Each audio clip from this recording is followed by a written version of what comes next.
Et bonjour, celui-ci est pour vous.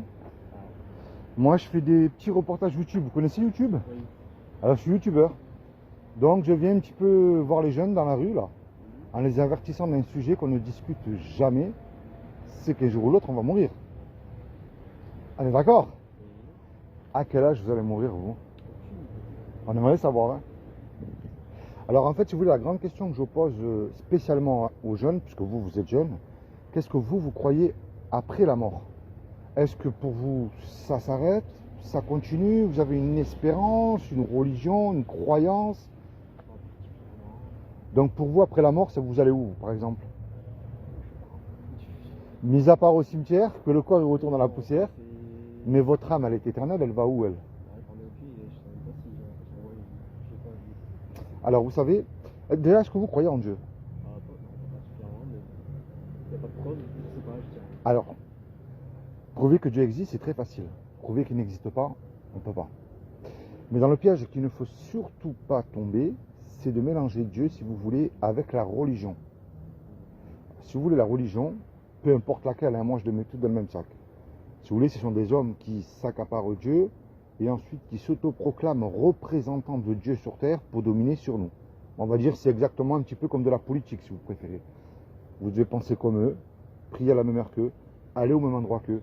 Si vous n'êtes pas comme eux, on vous juge, on vous chasse, voire à l'extrême, on vous tue. Ça, c'est la religion. Maintenant, regardez, prouver que Dieu existe, c'est très très simple. Le téléphone qui est là dans votre main, mis à part que vous le touchez, quelle est la preuve que le téléphone est dans votre main? C'est parce qu'il y a le téléphone, vous le voyez. Vous êtes d'accord avec moi? S'il y a un téléphone, vous êtes quand même d'accord avec moi qu'il y a bien quelqu'un qui l'a dessiné, qui l'a créé.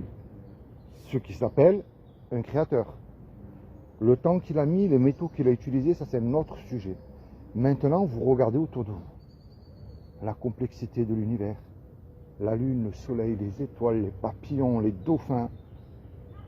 Il y a forcément une intelligence qui a créé tout ça. Ça ne s'est pas fait tout seul. Imaginez-vous que je vous dise, vous voyez votre téléphone, c'était un caillou et puis au cours des milliards d'années, ça a évolué, c'est devenu un téléphone. Je vais aller même beaucoup plus loin. Hein. Il y a eu une grosse explosion, parce que, en sachant que pour moi, une explosion détruit, ne construit rien. Hein. Et pouf, tous les métaux là se sont formés, l'écran, c'est pas possible. C'est qu'il y a forcément un créateur derrière tout ça, vous êtes d'accord avec moi? Maintenant, regardez bien, un fait scientifique aussi. Rien. Prenez rien. Vous aurez rien. Rien ne peut rien créer. Alors ce créateur-là, moi que j'appelle Dieu, a créé des lois qu'on ne peut pas nier qui existent. Imaginez-vous, vous voyez, c'était une feuille blanche et puis pouf, l'encre est tombée du ciel toute seule. C'est pas possible. Pour qu'il y ait une loi, il faut qu'il y ait une intelligence derrière. Vous êtes d'accord avec moi sur ça? Ah oui. Une loi ne peut pas se faire toute seule. Eh bien, regardez bien, il y a une loi. Déjà, il y a des tas de lois qui existent dans le monde entier. La loi de la pesanteur, elle existe, on ne peut pas le nier. La loi d'aérodynamique, elle existe aussi, on ne peut pas le nier non plus. Vous prenez une tomate ici, un exemple, ne poussera pas au pôle Nord. Et puis tous les deux, même si nous ne nous connaissons pas, on a une loi que Dieu a gravée dans notre cœur. Et cette loi-là, elle définit si nous sommes quelqu'un de bien ou pas aux yeux de ce créateur que j'appelle Dieu, parce que nous serons jugés par cette loi-là, qui est les 10 commandements. Est-ce que vous les connaissez? Alors vous allez voir, je ne vous juge absolument pas du tout. J'ai lamentablement échoué au test. Je ne vais pas aller jusqu'à 10, parce que je pense que vous allez échouer aussi. Je ne vous juge pas non plus. Je ne remplis pas les bancs des églises et je ne vous envoie pas dans une secte aussi. Comme ça, c'est annoncé d'avance. Il y a un commandement qui dit tu ne mentiras point. Est-ce que ça vous est déjà arrivé de dire un mensonge? Moi le premier, hein. Quelqu'un qui dit qu'il n'a jamais menti une fois, c'est un menteur déjà. Il y en a un autre qui dit tu honoreras aussi toujours tes parents. Attention, il y a un piège. Hein. Est-ce que vous êtes sûr que vous avez toujours honoré vos parents? Est-ce que vous leur avez toujours obéi, jamais menti? Moi aussi. Il y en a un autre qui dit tu ne voleras point. Est-ce que ça vous est déjà arrivé de prendre quelque chose qui n'était pas à vous, peu importe la valeur hein? Regardez bien, voler c'est très simple. Vous allez sur YouTube, vous téléchargez une musique qui ne vous appartient pas, par exemple, ou une vidéo qui... On ne pense pas à ces petites choses-là, mais c'est bête. Hein. Il y en a un autre qui dit tu mettras toujours Dieu en premier dans ton cœur. Mais remarquez bien que même un incroyant, essaie de le mettre dans les mauvais moments. Mais dans les bons moments, est-ce qu'on a mis toujours lui, Dieu, en premier dans notre cœur? Moi non. Et un dernier, un commandement qui dit tu ne commettras point d'adultère. Vous n'êtes pas mariés. Mais Jésus a dit quiconque, c'est-à-dire vous ou moi, avons regardé une femme avec de la convoitise, un désir ardent, même une image pornographique, on a déjà commis avec un adultère dans notre cœur. Est-ce que ça vous est déjà arrivé? Mais tout le monde, mais tout le monde. Vous voyez pourquoi elle est belle cette loi? Alors déjà, elle nous montre que tous les deux, malgré la différence d'âge, on ne peut pas se juger. Moi, j'ai fait la même chose que vous. Et voire pire, parce que j'ai quand même du compteur au kilomètre. Mais elle ferme la bouche aussi à tous les religieux qui se croient mieux que nous. Vous croyez que le pape, l'imam, le rabbin, ce que vous voulez vous, hein, il peut dire Seigneur, tu me dois le paradis. J'ai jamais regardé une femme du coin de l'œil pour la convoiter. Je t'ai toujours mis en premier dans mon cœur, moi. C'est pas possible. Mais moi maintenant, avec cette loi-là, je reviens vers vous. Si Dieu est juste, et il est juste, s'il vous juge là sur cette loi-là que je vous ai annoncée, que vous avez admis, que vous avez cassé, est-ce que vous êtes coupable à ses yeux ou pas, à votre avis?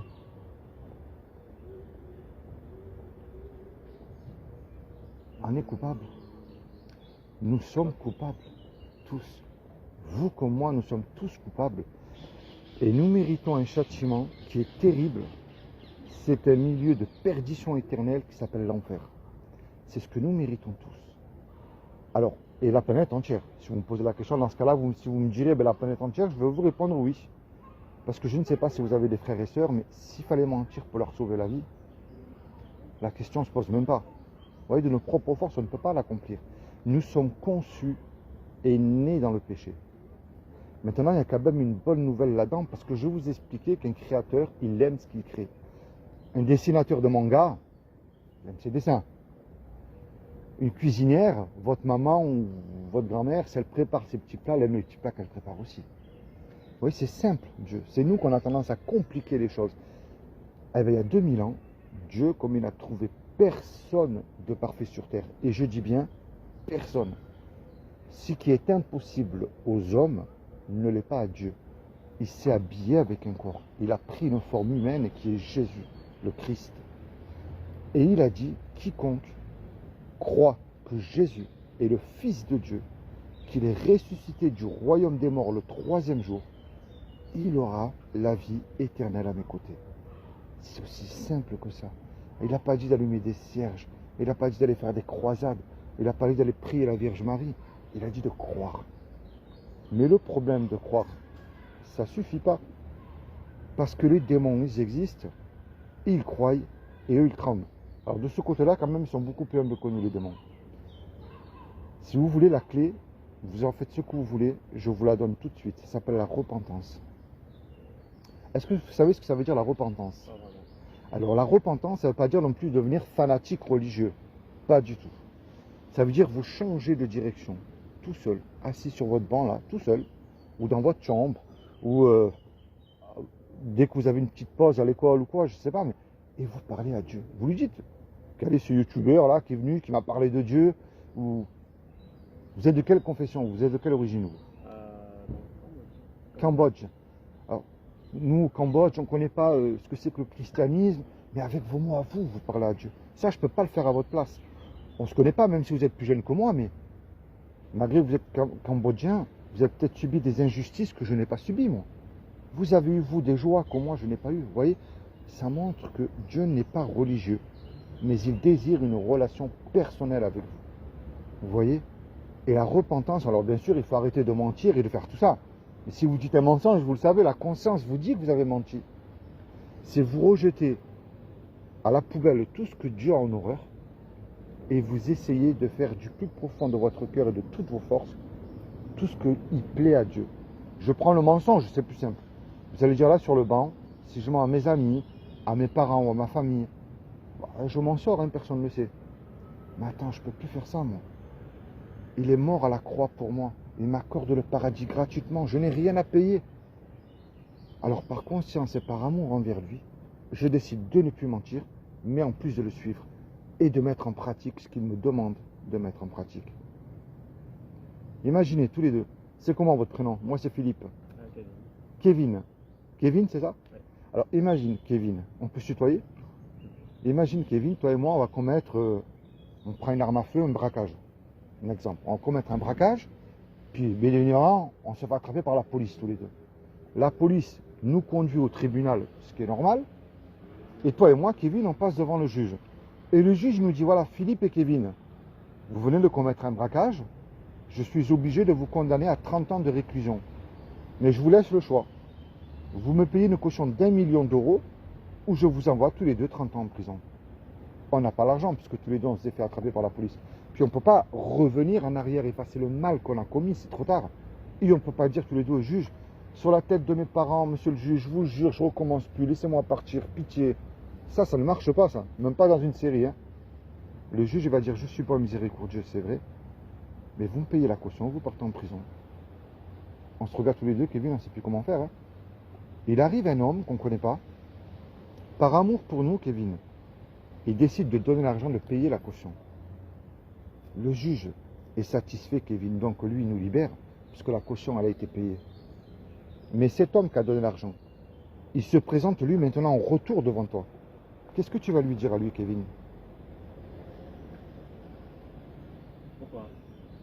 Cet homme qui a donné l'argent, là, il se présente devant toi. Qu'est-ce que tu vas lui dire à cet homme-là? Pourquoi? Ben, il l'a fait. Et lui, il ne te demande rien. Il te demande juste un merci, ce qui est normal. Tu vas le remercier, au moins. Tu ne vas pas le tourner le dos, on est bien d'accord. S'il te demande un service, ben, j'imagine bien la moindre des choses, tu vas essayer de lui rendre du mieux que tu pourras. Ben, tu vois cette petite image que je viens de te donner là. C'est ce que Jésus a fait pour toi, le Christ, sur la croix il y a 2000 ans. Ce qu'il te demande, c'est que tu entretiennes une relation personnelle avec lui, que tu lui parles. Parce que dis-toi bien une chose, Kevin, on ne se connaît pas, c'est vrai. Tu es jeune, tu es en bonne santé, et je te souhaite au moins de vivre, parce que dans la Bible, il y a écrit que Dieu nous accorde la vie jusqu'à 120 ans. Je te souhaite, moi, de vivre jusqu'à 120 ans. Je te souhaite même de te marier, d'avoir des enfants, une belle maison, une belle voiture, je vais aller même plus loin. Hein. Je te souhaite même d'avoir un compte en banque bien rempli. Mais en vérité, moi, Kevin, je ne peux pas te garantir 5 minutes. Je t'ai posé une question tout à l'heure, à quel âge, à quelle heure tu vas mourir? On ne sait pas. Mais lorsque nous sommes sous terre, il n'y a plus de repentance, c'est terminé. On ne peut plus revenir en arrière. Et puisqu'on vient de se rencontrer là, tous les deux là, le jour que tu fermeras les yeux, tu ne pourras pas dire devant Dieu, excuse-moi Seigneur, mais tu sais, moi je n'avais pas entendu. Parce qu'il est donné à l'homme de mourir une seule fois. Et après cela vient le jugement. Et lorsque tu seras devant lui, il te faut un avocat. Et le meilleur des avocats, c'est Jésus-Christ. Parce que tout genou fléchira devant lui. Soit pour la vie éternelle, soit pour la perdition. Et le seul nom qui nous a été donné sous le soleil, et c'est le seul nom qui sauve, c'est le nom de Jésus. Et je te parle du vrai qui a existé, moi, celui de la Bible. Pas de celui que tu vois accroché dans les églises. Hein. Ça, oublie ça. Ça, c'est la religion. Mais le plus important, c'est de lire la Bible pour le connaître, lui. Est-ce que tu as déjà lu la Bible? Tu sais lire le français? Oui. Alors je vais te faire cadeau d'une Bible, comme ça tu l'auras, c'est gratuit. Et moi je t'encourage à mettre en pratique ce que tu comprends, Kevin. Ce que tu comprends pas, c'est pas grave, ça viendra plus tard. Tiens, moi, j'ai 42 ans, quand je lis ma Bible, il y a des choses que je comprends pas. Je suis pas futé en histoire, parce que bon, j'ai arrêté les études à très très jeune, mais c'est le Saint-Esprit qui t'aide. Si Dieu voit que tu as réellement un cœur soumis à lui, et qu'il voit que tu cherches et que tu veux le connaître, il se révélera à toi, mais à travers sa parole. Quand tu vas lire un verset, tu vas dire, mais attends, mais c'est fou, c'est pour moi ça. Puis moi, ça sera différent. Tu comprends? Parce que, dis-toi bien, Kevin, il y a des tas de religions, mais il n'y a qu'un seul Dieu. Et devant lequel toute personne, homme, femme, enfant, passera devant lui. Et ça, c'est certain. Alors regarde bien, si je me trompe, ben écoute, j'ai rien fait de mal, puis tu n'as rien perdu. On est bien d'accord. Qu'est-ce que j'aurais essayé de faire? Quelque chose de bien? Tu vois? Mais si c'est moi qui ne me trompe pas, Kevin, c'est toi qui perds gros. Parce que ni tes parents, ni tes amis, ni ta famille ne pourront te sauver ce jour-là. Tu seras tout seul devant lui. On sera tous, c'est moi pareil, hein, une main devant, une main derrière. Hein. Et lui, on ne peut pas l'acheter par contre. Hein. Alors je vais te faire cadeau d'une Bible, comme ça tu la liras, dès que tu auras 5 minutes. Et dis-toi bien une chose, ceux qui te disent que Jésus est une religion, C'est faux, Kevin, ils ne le connaissent pas. Jésus n'est pas religieux. Jésus n'est pas une religion. C'est une relation personnelle, encore une fois. Tu le mets dans tes études, si tu es étudiant. J'imagine bien que tu es étudiant. Tu le mets dans tes études, dans tes peines, dans tes colères, dans tes doutes, dans tes soucis, mais dans tes joies aussi. Et même dans ta maison, parle de Jésus, fais-le connaître. Alors je te fais cadeau d'une Bible, comme ça tu l'auras. Tu es d'accord? Allez.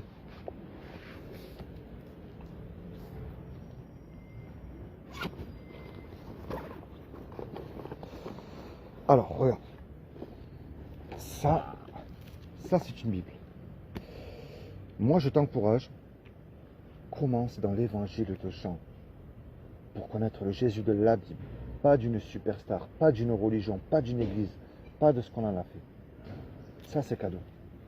C'est pour toi. C'est gratuit. Ben écoute, moi, je vais pour ça dans la vie, tu vois. Je suis ce qu'on appelle un simple chrétien. Jésus nous a dit, je ne te connais pas, mais il nous a dit dans l'évangile de Marc, allez annoncer l'évangile. Moi, je ne t'impose rien. Des vues, des abonnés, je m'en fous. C'est pas ça qui m'intéresse. Moi, je te donne un rendez-vous, c'est là-haut. Au paradis, hein. Et moi, tu sais, le plus important, c'est normal que tu ne sais pas, parce que je pense que dans ton milieu à toi, tu es né au Cambodge, c'est ça? Non, je suis né en France. Ah, tu es né en France, mais tes parents sont nés au Cambodge. Oui. Donc, c'est pas la même culture. Donc, je ne sais pas s'ils sont chrétiens ou pas, tes parents. Mais pourquoi? Je sais même pas si c'est. Le moment, la religion au Cambodge, c'est quoi? C'est bouddhiste, non? Ouais, je crois. Ouais, je pense aussi que ça doit être bouddhiste. Je sais pas s'il y a des chrétiens au Cambodge, mais je pense que oui, il doit y en avoir très très peu. Tu sais, un chrétien, je t'explique ce que c'est dans la Bible. C'est qu'il suit celui qui est mort et ressuscité à la croix. C'est-à-dire qu'il suit Jésus. Il aime son prochain. Il parle de Jésus autour de lui. Et il met en pratique tout ce que Dieu lui demande de mettre en pratique. Comme je t'expliquais pour le mensonge. C'est simple, hein. Je veux dire, même, excuse-moi, avec le respect que je vois, une image pornographique, là, tu vas te dire, bon, ça va me faire du plaisir 5 minutes. Mais attends, je peux pas faire ça, moi. Dieu m'accorde la paradis gratuitement. Dieu a en horreur de ça. Tu vois, c'est ça la foi. C'est pas allumer des cierges, c'est pas tout ça. Jésus se baladait pas en pape à mobile, il n'y avait pas de pape dans la Bible. Quand tu vas lire, tu verras qu'il n'y a pas de pape. Tu verras que Jésus n'a jamais enseigné de prier la Vierge Marie. Au contraire, Dieu a en horreur des statues et tout ça. C'est dans ton cœur. Parce que Jésus parle de la foi. Tu sais ce que c'est qu'un grain de moutarde? C'est très petit, un grain de moutarde. Et Jésus il parle de cette petite foi-là. Toi, il suffit que tu aies une petite foi d'un grain de moutarde, que tu cherches Jésus, et il va se révéler à toi. C'est aussi simple que ça. Et moi, je t'encourage, Kevin, ne te sépare jamais de ce livre. Parce que déjà, la Bible, c'est pas un livre religieux. Ça, enlève-toi-le de la tête. La Bible, c'est un livre historique. Tu vas retrouver à travers l'histoire et l'archéologie. L'archéologie, c'est une science. On prend Abraham, Noé, Moïse, tous ces grands hommes de Dieu, on ne peut pas nier qu'ils n'ont pas existé. Ils ont existé, ces hommes-là. Mais ce qu'il n'y a dans aucun livre, et je dis bien aucun livre religieux, c'est des prophéties accomplies à la lettre. C'est-à-dire qu'il y a des hommes comme toi, comme moi, inspirés de Dieu, qui ont écrit des choses qui se sont accomplies, mais qui s'accomplissent encore aujourd'hui. Tu as la chute de l'Irak de Saddam Hussein, qui est prophétisée dans l'Ancien Testament par le prophète Ésaïe et Jérémie. Tu vois, c'est pas je crois parce qu'on me dit de croire, moi. Je crois avec des faits. Tu comprends? C'est ça qui est intéressant aussi dans la Bible. Et moi, je t'encourage à cela, Kevin. Bon, je te laisse tranquille. Merci de m'avoir supporté. Hein. Et franchement, Kevin, je t'encourage, lis la Bible. Lis la Bible. C'est très, très, très, très important. Et surtout, le salut personnel aussi. Bon, Kevin, je te remercie de m'avoir supporté. Tu me promets, tu la lis? Dès que tu as 5 minutes, dès que tu as 5 minutes. Tu sais, dans la vie, même dans la semaine, même dans une journée, on a toujours 5 minutes pour se consacrer à la lecture de la Bible. C'est important, Kevin.